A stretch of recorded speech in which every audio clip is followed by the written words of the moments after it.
strong and mighty, but that one tired me out a bit. You got your work boots on. I got the same ones you got on. Oh, there you go.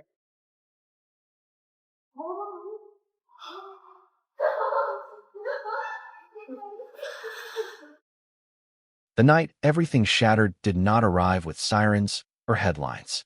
It came quietly, in the hollow space where love had once lived, where loyalty had been stretched thin by years of silence, sacrifice, and unseen wounds. Jolene Macintyre stood at the center of a life that millions thought they understood, a life framed by roaring engines, sparks of metal, and a man whose fame cast a long, unforgiving shadow. What the cameras never lingered on was the slow erosion of her spirit, the private grief that accumulated long before the public unraveling. She had been the steady presence behind a volatile dream, the emotional backbone of an empire built on risk and obsession. And yet, when the world finally looked her way, it was not to see her strength, but to witness her breaking. How does someone lose themselves while helping another become famous? How much can a heart endure before it quietly gives way? This is not just the story of a relationship undone, but of a woman forced to confront who she is when the life she built collapses around her. And when everything falls apart, what remains of Jolene Macintyre? The moment arrives after the noise has already left. No engines, no cameras, no raised voices fighting for dominance in a crowded room. Only the hollow echo of what used to be there. Jolene Macintyre stands in the quiet aftermath, surrounded by spaces that once held meaning but now feel like evidence. Empty chairs, cold lights spilling through windows without warmth. The absence presses in harder than any argument ever did. For years, her life moved at the speed of someone else's ambition. Momentum disguised the cracks. Purpose blurred into obligation. Now, with the motion gone, stillness becomes unbearable. The silence forces her to hear everything she spent years avoiding.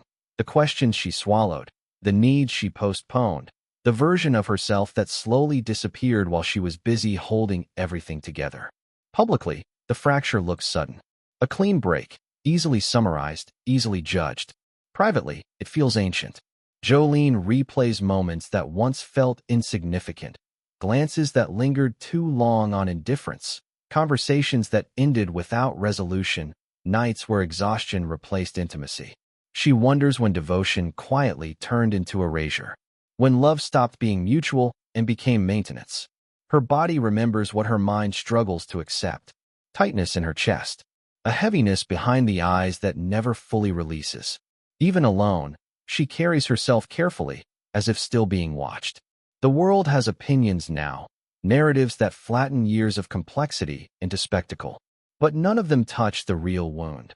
The fear that her value was conditional, that her presence mattered only when it was useful. She walks through familiar rooms like a stranger, tracing the outline of a life she helped build but no longer recognizes. Every object holds memory. Every memory carries weight. The sound of laughter that once filled the air feels distant, almost fictional. She realizes how much of herself was invested in keeping everything running smoothly, believing that stability meant safety. Guilt creeps in quietly, not just for what went wrong, but for how long she ignored the cost. She questions her own instincts, wondering if strength became a mask she wore for too long. The idea that endurance could be mistaken for happiness unsettles her now. She sees, with painful clarity, that sacrifice without reciprocity does not deepen love, it drains it. Outside, life continues uninterrupted. Social feeds refresh. Fans speculate. Strangers argue over pieces of a story they will never fully understand. Jolene remains suspended between who she was and who she might be, unsure where one ends and the other begins. The loneliness is not just about losing a relationship. It is about losing a role that once gave her identity. As night settles, the quiet grows heavier. If this ending was inevitable, she wonders why she stayed so long believing it could be different. And in the deepest part of that silence, a more frightening question begins to form. If this chapter is over, what happens when she has to finally face herself without it? Long before the noise, before the identity shaped by someone else's dream, Jolene Macintyre learned how to be steady. Her earliest years unfold in muted tones, quiet rooms, measured voices, the unspoken understanding that survival often depended on emotional restraint. Responsibility arrived early, settling on her shoulders like a familiar weight. She learned to read rooms before she spoke, to anticipate needs before they were named, to smooth tension before it hardened into conflict. The environments of her childhood did not announce trauma with drama. They taught it through repetition, through the absence of reassurance, through love expressed as duty rather than tenderness. Jolene discovered that being needed felt safer than being vulnerable, that usefulness could substitute for attention. Over time, this became instinct. She was praised for reliability, for endurance, for not asking too much. No one noticed the quiet longing beneath it, the desire to be chosen simply for existing. As she grew older, these patterns calcified into character. She became the person others leaned on, the one who absorbed stress without complaint. In moments of uncertainty, she offered certainty. In moments of chaos, calm. What looked like strength from the outside was, internally, a careful construction, a way to ensure she would not be abandoned. If she held everything together, perhaps nothing would fall apart. Psychologically, the cost remained hidden. Jolene rarely examined her own needs because she had learned to minimize them. Wanting too much felt dangerous. Expecting reciprocity felt indulgent. She mistook emotional self-denial for maturity, believing that love meant staying, even when staying hurt. Subtle foreshadowing threads through these years. The same resilience that carried her forward also trained her to tolerate imbalance. The same loyalty that anchored relationships also made leaving feel like failure. Without realizing it, Jolene began equating worth with sacrifice, attachment with endurance. These beliefs followed her quietly into adulthood, shaping every major decision. By the time opportunity appeared, by the time she encountered a life fueled by ambition and intensity, she was already primed to support something larger than herself. It felt familiar. It felt purposeful. It felt like home. She did not yet see the warning signs, because they resembled the lessons she had always known. As this chapter closes, Jolene stands at the threshold of a new life, carrying unexamined wounds disguised as strengths. She steps forward believing she is choosing love, unaware that she is also choosing a role she has been rehearsing since childhood, one that will soon demand more than she knows how to give. The rise does not arrive gently. It roars into existence with sparks, noise, and an energy that feels almost alive. Workshops glow under harsh lights. Metal screams as it's shaped. Engines rumble with promise. Bad Chad Customs becomes more than a business. It becomes a gravitational force. And Jolene Macintyre stands close enough to feel its heat. In the early days, the chaos feels intoxicating. Long hours blur into shared purpose. Dreams are spoken aloud with conviction, fueled by adrenaline and belief. Jolene moves through this world with practiced steadiness, grounding moments of volatility with calm reassurance. She organizes, supports, listens. She becomes the quiet counterweight to obsession, believing balance is love's unspoken duty. As attention grows, so does the noise. Cameras arrive. Expectations multiply. The workspaces fill with voices that are not hers, opinions that carry more weight than her own. Success accelerates everything, especially distance. Jolene's presence remains constant, but her emotional visibility begins to fade. She is always there, yet increasingly unseen. Psychologically, the shift is subtle but corrosive. Pride intertwines with loneliness.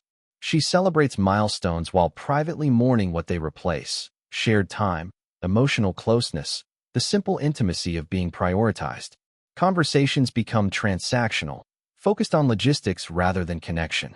When exhaustion surfaces, it is dismissed as temporary, a necessary cost of building something meaningful.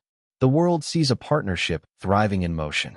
Jolene feels the stillness growing inside her. She begins to sense that her role has narrowed, defined less by who she is and more by what she stabilizes. Her internal questions intensify, but she silences them, convincing herself that patience is loyalty, that sacrifice will eventually be rewarded. Fame magnifies imbalance. Moments of vulnerability are postponed indefinitely. Conflict is deferred in favor of progress. Jolene learns to swallow disappointment with grace, smiling through absence, translating neglect into understanding. Each compromise feels small on its own. Together, They form a pattern she is afraid to name. At night, when the noise finally quiets, she lies awake replaying fragments of conversation, searching for herself in them. She wonders when her voice grew softer, when asking for more began to feel unreasonable.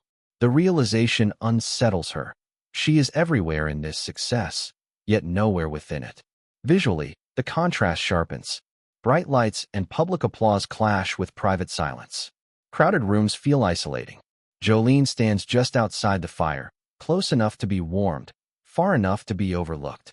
She watches the person she loves become consumed by momentum, unsure whether there is space left for anything else. As the chapter reaches its end, success peaks. Recognition floods in. The dream appears fully realized. And in that moment, when everything should feel secure, Jolene senses something slipping irreversibly away. A quiet understanding settles in her chest. The life they built may no longer include the version of her that still longs to be seen.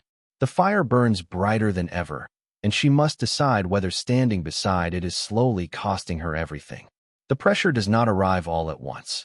It accumulates, invisible but relentless, pressing inward until even breathing feels deliberate. By the time Jolene Macintyre recognizes how heavy it has become, her internal world is already splintering. What once felt like endurance now feels like erosion. The setting grows darker, both literally and emotionally.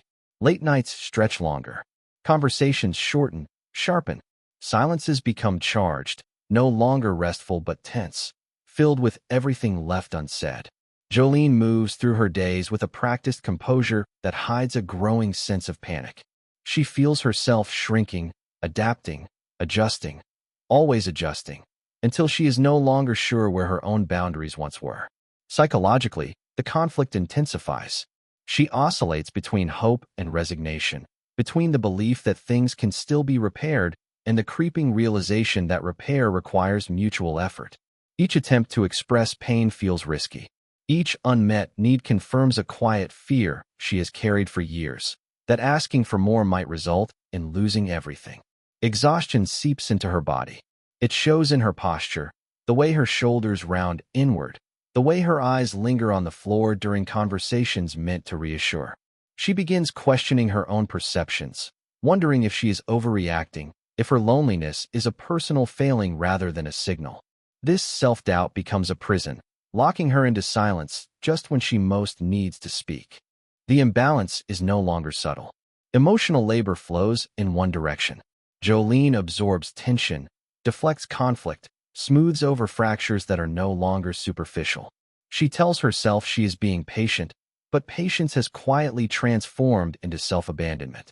The cost becomes undeniable when even moments of togetherness feel hollow, stripped of warmth and reciprocity. Visually, the world feels claustrophobic. Rooms feel smaller. Air feels heavier.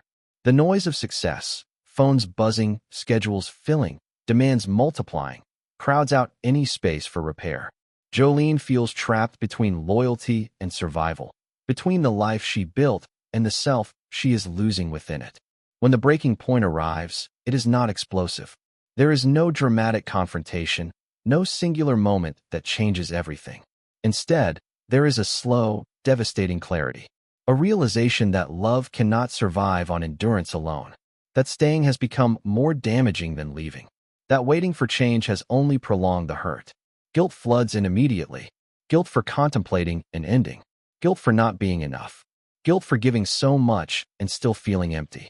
She mourns not just the relationship, but the future she imagined, the version of herself she believed she would become within it. Fear follows close behind. Fear of the unknown. Fear of public judgment. Fear of standing alone without the structure that once defined her days. Yet beneath the fear, something else stirs, a quiet, unfamiliar instinct urging her to choose herself, even if she does not yet know how. As the chapter draws to a close, Jolene stands at the edge of a life-altering decision. The role that shaped her identity is dissolving, leaving nothing solid beneath her feet. She understands now that there is no returning to what was, only the terrifying prospect of moving forward without it. And in that realization, she steps into a void where certainty ends, and everything she thought she knew about herself is about to be tested. The aftermath is quieter than Jolene Macintyre expected. There is no sudden relief, no immediate sense of freedom, only a vast, unfamiliar stillness where noise once dictated her days. Without schedules to manage or crises to absorb, time stretches uncomfortably wide. Silence becomes both refuge and threat, forcing her to sit with thoughts she once outran. The world no longer frames her through proximity to someone else's ambition. Public narratives continue without her consent, but privately, something far more profound is unfolding. Jolene grieves not only the relationship, but the identity she constructed around it. She mourns the version of herself that believed endurance was proof of love, that disappearing quietly was a form of loyalty. Isolation sharpens self-reflection. In the absence of constant demand, long-suppressed emotions surface: anger, sadness, resentment, and a deep, aching fatigue. She confronts the weight of years spent prioritizing stability over self-preservation. The realization is painful but clarifying. Survival should never require self-erasure. Psychologically, the darkness is not dramatic. It is heavy, persistent, and intimate. Jolene moves through days marked by hesitation, unsure how to occupy space without apologizing for it. Even small choices feel overwhelming. Yet within this uncertainty, a subtle shift begins. Awareness replaces numbness. Boundaries, once foreign, begin to take shape in her mind. The setting reflects her inner state. Mornings arrive softly. Light filters in without urgency. She begins to notice details she once ignored: the rhythm of her own breath, the way tension releases when she allows herself rest. These moments are fragile, easily disrupted by doubt, but they are real. Gradually, Jolene starts reclaiming authorship of her story, not through grand declarations, but through quiet decisions. Saying no without explanation, sitting with discomfort rather than smoothing it over, acknowledging pain without immediately minimizing it. Strength, she learns, does not always roar, it often whispers. There is no neat resolution. Healing unfolds unevenly, marked by setbacks and questions that remain unanswered. She still fears judgment, still feels the pull of old habits. But she also senses something unfamiliar growing beneath the uncertainty: self-recognition. As this chapter closes, Jolene stands not at a finish line, but at a beginning. The fire that once defined her has burned itself out, leaving space for something new to take root. What she builds next is unclear, unpublicized, and entirely her own. And in that uncertainty lies the most powerful possibility of all: becoming someone who no longer disappears to keep others warm.